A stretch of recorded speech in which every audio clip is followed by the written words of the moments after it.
Seems more like rain than snow to me. What's going on, dudes and dudettes? So yes, the spring football game for USC has been set for April 15th. I believe that's a Saturday in April, so it'd be pretty cool to maybe go out and check those guys out, at least until the end of summer starts again. But I don't know, I did miss last year, but we'll see, because it's definitely Caleb Williams' last year officially, so we'll see.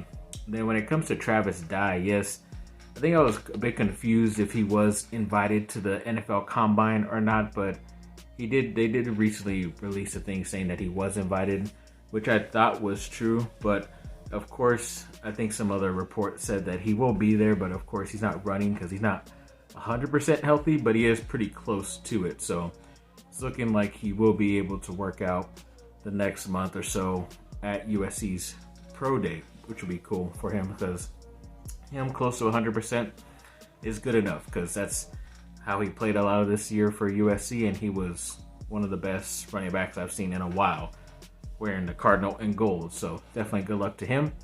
Hopefully he gets back close to 100% healthy, if not 100%, and be rooting for him and all those other guys at the NFL Combine, maybe doing some stuff. Jordan Addison, Mekhi Blackman, Andrew Voorhees, Tuli Pelotu, all those guys. So good luck to all of them this weekend and the more weeks coming up. Then when it comes to a USC versus Duke projection in the March Madness tournament, apparently that's where ESPN has them slot, where their records and, you know, the records against certain opponents and all this net winning or some crap that they say.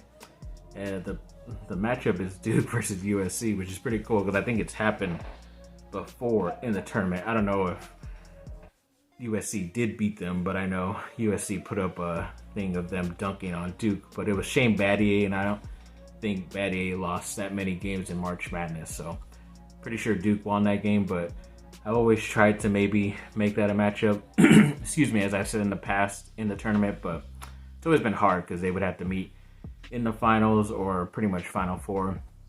But you could hope. That's all I could do is hope. So we will see. I will definitely be a wreck during that game. And when it comes to San Diego, yes, there's a company out there called the Rady Children's Foundation. I think they help out with children's hospitals and stuff.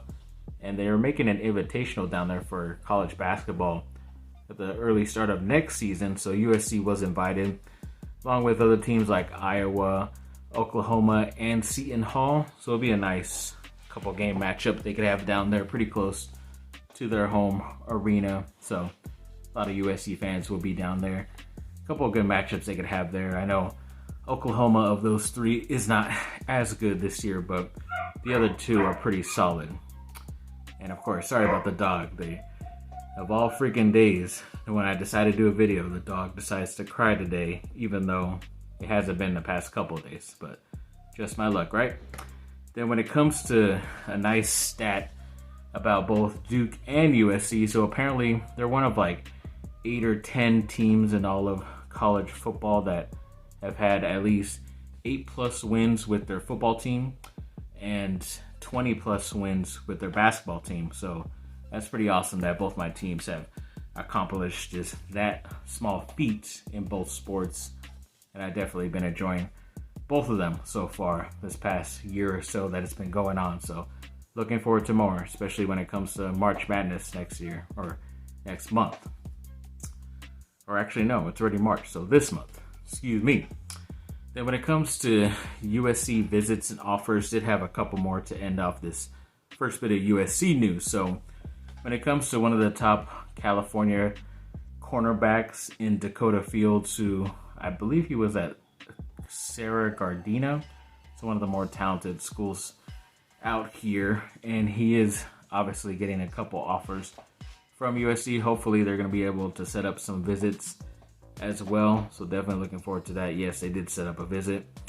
And then they did offer a 2024 Arkansas defensive lineman in TJ Lindsey, so they're definitely trying to get into that SEC backyard and that footprint to get one of those better Southern players. So we'll see what they can do. And then they also offered a 4-star offensive lineman, Jason Zandamela, forget exactly where he was from, but obviously pretty talented if you're a 4-star interior offensive lineman. So that's good.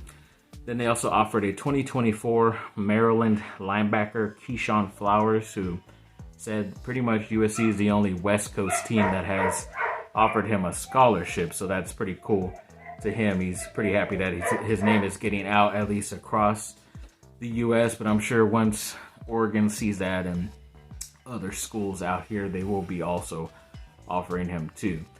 And then also they offered a 2024 cornerback in Teddy Foster, who's from Florida. He's definitely been rising the ranks as far as like his overall status in high school, so that's pretty good. And he's gaining a lot of interest as well in USC too after that offer. So definitely some exciting news there. And when it comes to LeBron James, yes, we talked about that big time Mavs win the other day, and of course I did mention in that video that LeBron did suffer an ankle injury of some type, and they didn't know exactly how long he would be out. But of course, right after I uploaded that video, it said that he was going to be out indefinitely, which of course sucks because they only have some certain amount of time left in the season when it comes to weeks. And luckily we did find out that he would be at least being reassessed in 2 to 3 weeks, which means obviously, like they always do, they'll look back and see how the progress of his injury is going. And I think even at that time too, they said if the record is also not good while he's been out, and they're most likely not going to make the playoffs or just be one of those teams barely getting into the playoffs, then he will most likely just sit out the rest of the year and not try to get even further injured as well. So I know that first game without him against Memphis, while they're still on the road, they did lose that game. They were in it for a bit, but they let it go towards the end, even with Anthony Davis still in there. And then the very next day, which was yesterday, they played Oklahoma City, and luckily they were able to get back into the win column because they were able to beat them 123 to 117. Lakers were pulling away. It was about this amount, if not 10 points for most of that fourth quarter. But Oklahoma City tried to come back. Dennis Schroeder, he was great. He had 26 points and 6 assists as well. I think Austin Reeves stepped up with 19 points. Troy Brown Jr. and even Bamba. I want to say Mohamed Bamba, but it's Mo Bamba. Yeah, he stepped up as well off the bench. So luckily all these guys are playing their role and doing some good stuff now. I don't know exactly who their next opponent is, but I'm pretty sure they'll get today off. So good luck to them whenever they play again. And when it comes to the Anaheim Ducks, yes, they did. They're still on the road and were able to beat Chicago the other day 4-2. It's not bad, but we'll see how they do. I haven't heard any trades of them involved in recently, so hopefully they'll just stick with this team and see what happens. Then when it comes to Duke, yes, they played the other day, and they were able to beat North Carolina State, who did beat them a few weeks ago. But, Duke was able to beat them 71-67. It sucked because I was watching the first bit of that game, went away, and came back with the last couple minutes left. And, of course, Duke had like a 10-point lead, and after I started watching, it went down to like 4 or 3 points very quickly. But luckily, Duke was able to pull away in the end, make some nice plays, and hit their free throws as well. And, of course, after that victory, they were undefeated in Cameron Indoor Stadium at home, which is nice. And then they do get North Carolina, where they play at North Carolina this Saturday for rivalry weekend. And I'm pretty sure USC plays UCLA Saturday as no, they don't, because they already played. So yeah, they get USC gets Arizona tonight, which is a top 10 matchup because Arizona's top 10, and then they'll play ASU Saturday. My bad, but yes, definitely looking forward to the Duke and North Carolina game. I know that North Carolina has been getting a couple of nice wins here and there towards the end of the year, but hopefully Duke can hurt their chances for them not to make a return to the tournament, which is what I'm hoping for, obviously.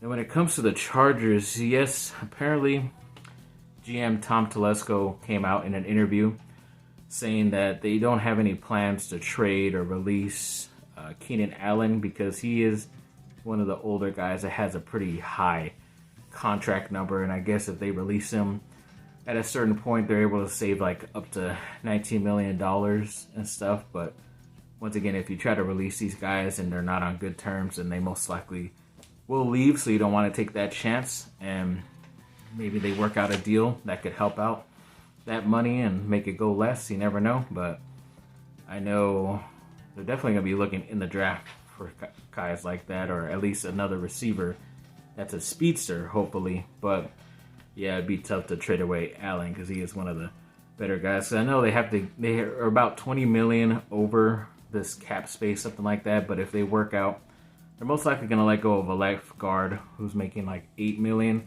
So they'll probably save about $6 million. So I think you could let go of a guy.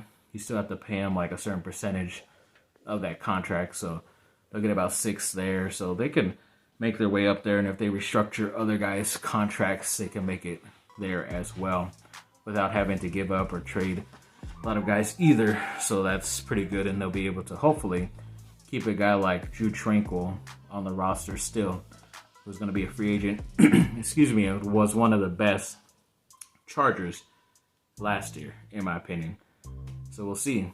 And then now with the combine going on, apparently some more news is coming out that of players that the Chargers have been interested in and are looking to still get a closer look at during this week.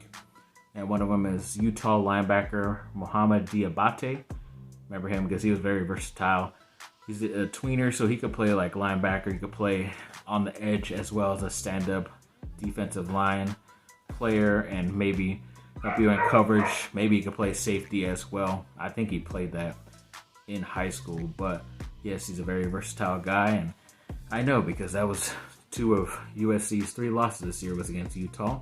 And they're also looking at a Chattanooga offensive lineman, McClendon Curtis, who apparently they've been looking at for quite a while. They have been sending scouts to see him even at the Senior Bowl game that was a couple weeks ago. And then now they've been talking to him a lot more too. So he definitely even feels like he's going to get drafted by the Chargers. And yeah, Chattanooga is an FCS, which is like their Division II in college football. But he was like first team all conference in those years that he played, and he was like a first team all Division II this last year. So he definitely has some talent. He's like a 6'5" player, and I know he plays left tackle, but they will most likely either move him to left guard, maybe, but I think definitely, yeah, because I know Sawyer might move to right tackle. So we'll see, but definitely in that left guard position for Curtis.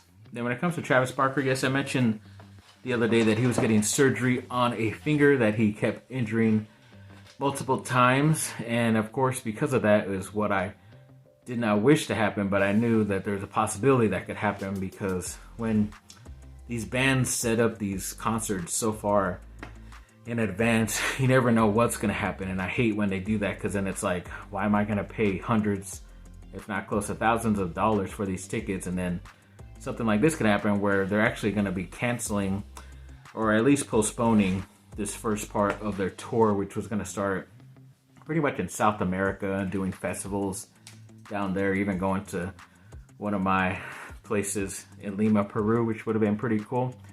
But I think they're pretty much canceling their whole Latin first part of that tour, because then towards like June and July, they're going to be back in America. So pretty sure that'll be enough time for Travis Barker to heal up as long as he doesn't see a setback. And as of right now, the U.S. part of the tour is still going on, and I think they already rescheduled that Latin America tour for like 2024, which is kind of weird because why not just go with the backup drummer? But I know no one is going to be as good as Travis Barker, but I don't know. They've done that before where they took some guy with them to Australia, but I don't know why they didn't just want to do this before. Maybe they just want it to be, if they go out on tour, they want it to be all 3 of the original members of Blink-182 instead of, I mean, yes, they're not original. There's another drummer, Scott Rayner. But yes, the main 3 people, when you think of Blink-182, they want that to be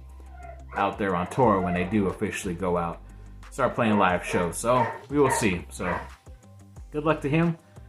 and we'll see what happens. And yes, of course, the third season of The Mandalorian, which is a Star Wars show or based off Star Wars, came out yesterday. And yeah, it was okay. The first episode of the new season, pretty got me hooked pretty much, but it kind of dislike it just because it's like Disney Plus always likes to do those half an hour run times, and it's really not half an hour because they did like a previously on part in the first half, and then their credits are always like 5 minutes, so it's like a little bit under 30 minutes total episode, and it's like, the hell. I mean, I'm pretty sure it's obvious that they're gonna eventually in the future want these TV shows on these episodes on TV, streaming TV or regular cable TV, and they have to be around that time. But I always think if you just did it like how The Last of Us is kind of doing it right now, where you make 40 plus minutes an hour long episode, which could basically just be 2 episodes